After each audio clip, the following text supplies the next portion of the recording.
Hey folks, Rocky JL here with my 2023 392.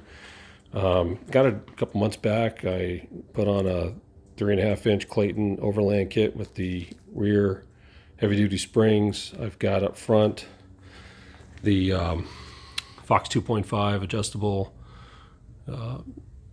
shocks. I've got the TerraFlex wheels that have the adjustable. You can deflate the air with the ring around it here, the protective ring, and then you've got your air up on this side. So very convenient, very nice wheel. I've got the worn 10,000-pound winch with the synthetic line, some factor 55 gear, some KC lights as you can see, some Baja Design cubes up front. I just had the factory 373 gears changed out to the Mopar 488 gears, running the 37-inch Mickey Thompsons. It does, in my opinion, I can feel with the 373s the lag and just the loss of performance on this, especially off-road, going up some hills. I could definitely feel it. So I went with 48s, still very drivable on the freeway. I can maintain 65, 70, which is plenty fast for a vehicle of this caliber. Very happy with that. No vibration. But I did decide, the reason for this video is to upgrade the front drive shaft to an Adams 1350 drive shaft. And not the cleanest setup here right now, but here's the factory drive shaft that came out. Very straightforward to come out. The only thing that I do recommend is take out the factory skid plates. There's one that goes across here over your exhaust.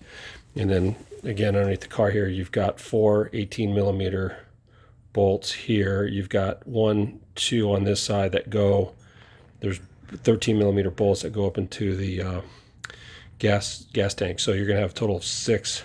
You have 4 bolts and 2 nuts to take that one off.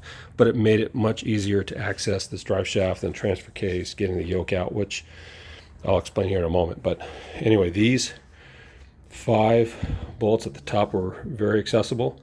I had to use a T40 socket on here with several extensions. I was able to use a 1/2-inch drive with a pneumatic and buzzed them out.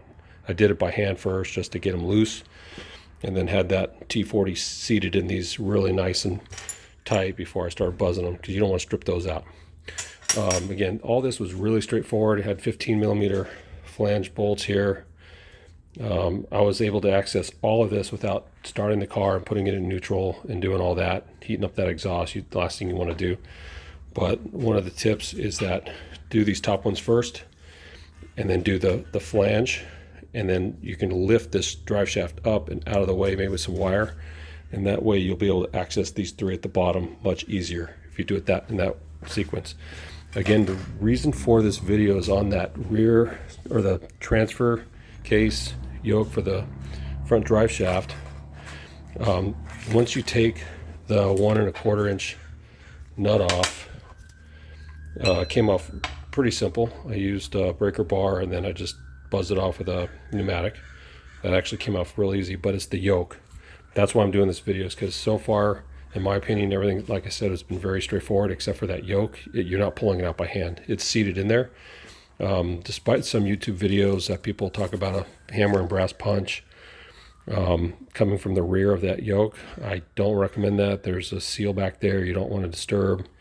You can get a pulley puller on there, and if you don't have one, they're pretty reasonable at Harbor Freight. You can pick one up for $15-20, or you can borrow one from O'Reilly Auto Parts. They usually loan those out. Some folks say you can't get them up inside there, but again, that's why I took these factory skids off. It was just worth the extra time and hassle, and I ended up getting that pulley puller.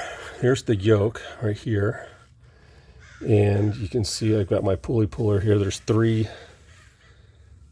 forks that go around the yoke, and then the bolt that goes down the center on the where the nut goes for your yoke. That 1.25-inch nut goes on the inside of this.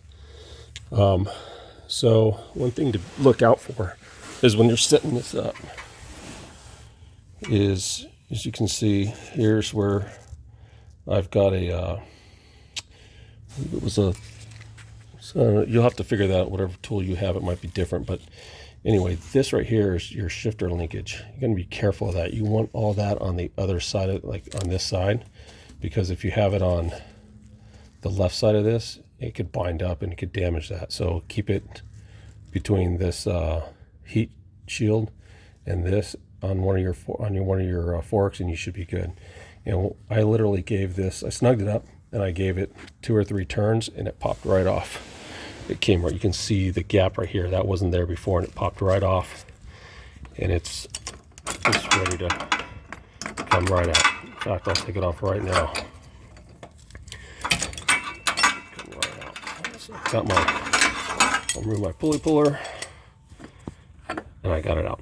So it worked like a gem. So